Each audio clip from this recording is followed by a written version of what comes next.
नमस्कार, आप देख रहे हैं न्यूज जरा हटके। मगर जिस मुद्दे पर एक भ्रामक स्थिति पूरे विश्व में हिंदुस्तान को लेकर फैलाने की कोशिश की गई है और खास करके कोविड को लेकर जिस प्रकार का एक माहौल डेथ नंबर्स को लेकर हिंदुस्तान के लिए बनाया गया है, पहले मैं उस विषय को लेकर आपके सामने कुछ तथ्य रखने का प्रयास करूंगा। मुझे दुख इस बात का होता है कि जहां तक WHO का विषय है, जहां तक कोविड की लड़ाई का विषय है, पूरा विश्व मानता है कि भारतवर्ष ने, हिंदुस्तान ने, इंडिया ने जिस प्रकार की लड़ाई कोविड के खिलाफ लड़ा, प्रधानमंत्री नरेंद्र मोदी जी के नेतृत्व में, वो अद्भुत और अद्वितीय था। वो पूरे विश्व के लिए एक मिसाल था। एक भी मृत्यु होती है तो वो दुखद होता है, एक भी मृत्यु होती है तो उसकी भरपाई नहीं हो सकती है।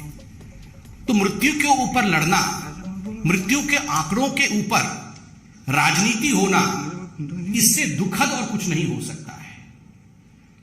इतना बृहद देश, such a huge country, look at the diversity of the country, look at the population of the country, देश की जनसंख्या को देखिए, देश की स्थिति को देखिए, उसके बावजूद जो डेवलप्ड नेशन है उनसे भी बढ़कर के भारतवर्ष ने ये युद्ध लड़ा है कोरोना के खिलाफ। वैक्सीनेशन ड्राइव को देखिए तो एक इतिहास भारत आज रचता हुआ नजर आ रहा है। दुखद है कि उन नतीजों को लेकर, उन आंकड़ों को लेकर, WHO को आंकड़ों को लेकर Rahul Gandhi was the first person in India to tweet. उन्होंने राजनीति की है। राहुल गांधी जी कहते हैं science doesn't lie, Modi does. Modi ji को नीचा दिखाने का ये जो प्रयास राहुल गांधी का है, ये कोई आज का नहीं है। 2014 से ही निरंतर मोदी जी को नीचे दिखाने के प्रयास में, हमेशा भारतवर्ष को नीचे दिखाने में राहुल गांधी सफल रहे। चाहे सर्जिकल स्ट्राइक का विषय हो, चाहे अन्य महत्वपूर्ण विषय हो, सभी विषयों पर जिस प्रकार से राहुल गांधी ने समय समय पर मोदी जी और भारतीय जनता पार्टी पे आक्रमण करते हुए भारत को नीचा दिखाया है, ये बहुत ही दुखद है। We did not want to have a distinction between BJP and non-BJP ruled states. ये बीजेपी के राज्य रहे, इनमें कितनी मृत्यु दर रही, ये नॉन बीजेपी के राज्य हैं, इनमें कितनी संख्या रही, इस प्रकार का लड़ाई नहीं होना चाहिए। पूरा हिंदुस्तान एकजुट होकर India as a one unit fought against Covid और हम जीते भी। मगर राहुल गांधी वही राजनीति करने का प्रयास कर रहे हैं। मैं राहुल गांधी जी से कहूंगा कि for God sake don't demoralise. आप भारतवर्ष को डिमोरलाइज मत करिए। जहां तक WHO का संबंध है, मैं आज तकनीकी रूप से कुछ बहुत महत्वपूर्ण विषय भारतीय जनता पार्टी के पटल से आपके सामने और विश्व के सामने रखना चाहता हूं। यह विषय केवल हमारे देश का नहीं है, यह विश्व के सामने भी हम सत्य रखना चाहते हैं। 4 महत्वपूर्ण ऐसे कदम हैं जिनको लेकर हमें लगता है WHO ने जो डाटा रिलीज किया है वो गलत है। Number 1, flawed methodology. WHO ने जो मेथोडोलॉजी अर्थात जिस प्रकार के तरीके को अपनाया है वो गलत है। दूसरा, inaccuracy in sourcing of data. ये जो सोर्स ऑफ डाटा होता है उसकी एक्यूरेसी होनी चाहिए और WHO ने खुद माना है कि अनवेरिफाइड सोर्सेज से उन्होंने डेटा इकट्ठा किया है। तीसरा विषय है इनकंसिस्टेंसीज इन क्राइटेरिया। किन क्राइटेरियाज के आधार पर भारतवर्ष को टायर 2 देश में रखा गया है, यह भी सटीक रूप से पता नहीं चलता है। और अंत में यूज ऑफ अजम्पशंस, अर्थात काल्पनिक तरीके से डेटा का मंथन करना और भारतवर्ष को टायर 2 देश में रखना, इन सब विषयों पर भारतवर्ष ने समय समय पर WHO से वार्तालाप किया है और अपने विषय को बताया है कि हम इससे सहमत नहीं हैं, हम असहमत हैं। आप याद रखिए, जहां तक WHO की मेथोडोलॉजी है, that was the mathematical module. ये जो मैथमेटिकल मॉडल है उसके आधार पर WHO ने कैलकुलेशन किया है।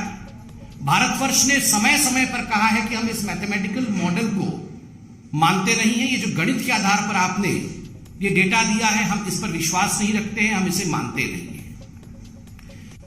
सबसे बड़ी बात है बंधुवर कि भारतवर्ष में मृत्यु और जन्म, बर्थ एंड डेथ, इसके रजिस्ट्रेशन को, इसके पंजीकरण को लेकर एक बहुत रोबस्ट सिस्टम प्लेस में है. A very robust system is in place as far as the registration of birth and death is concerned through the CRS, that is the Civil Registration System, जो कि रजिस्ट्रार जनरल ऑफ इंडिया के अंतर्गत आता है और ये 1969 के से चल रहा है. एक बहुत ही रोबस्ट सिस्टम है और इसमें आप देखिएगा कि जो भी पंजीकरण होना है 2016 के बाद जिस प्रकार से ये पंजीकरण में इजाफा हुआ है, खास करके मृत्यु दर आप देखिएगा इसमें बिल्कुल सटीक संख्या रजिस्ट्रार जनरल ऑफ इंडिया आज रख पा रही है.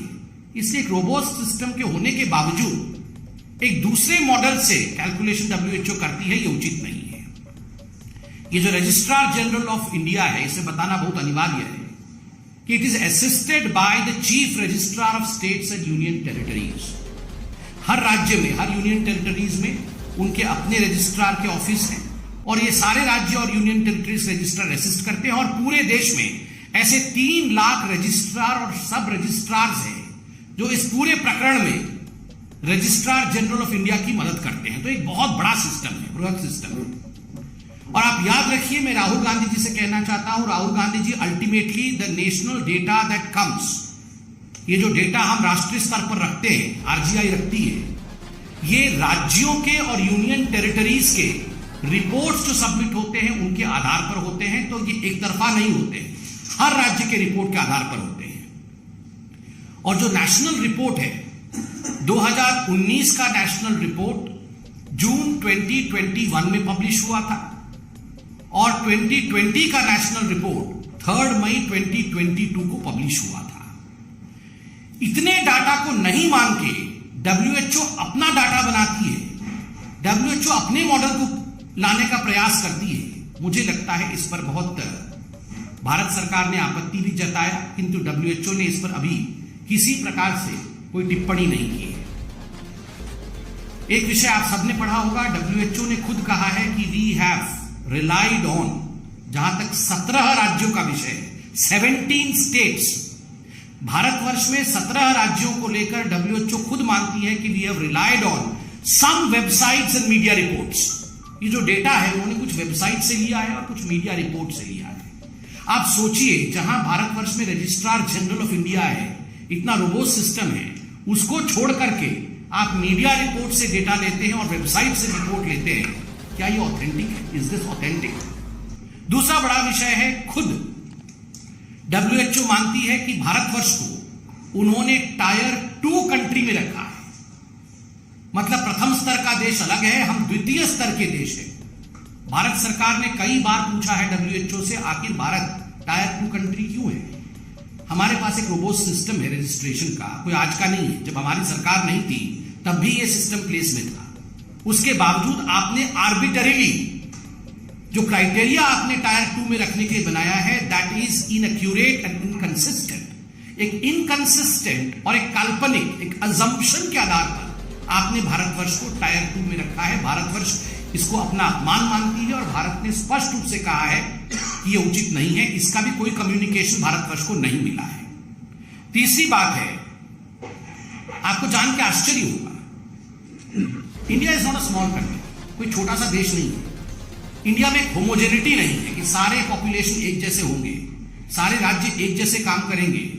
और जो कोरोना पॉजिटिविटी रेट है, ये पूरे देश में, पूरे भारतवर्ष में सभी राज्यों में एक ही पॉजिटिविटी रेट होगी, ऐसा संभव नहीं है.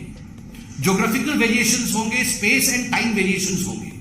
उसके बावजूद WHO ने एक यूनिफॉर्मिटी के साथ पूरे देश पर एक ही पॉजिटिविटी रेट लगाया है, जो कि छोटे देशों के लिए और छोटे स्थानों के लिए तो हो सकता है, मगर भारतवर्ष जैसे 1.3 बिलियन वाली कंट्री के लिए, जहां 135 करोड़ देशवासी हो, वहां एक ही यूनिफॉर्मिटी के साथ आप क्राइटेरिया लगाएं, ये उचित नहीं है.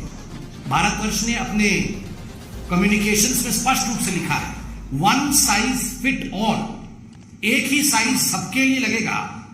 ये फॉर्मूला भारतवर्ष के लिए सटीक नहीं बैठ सकता.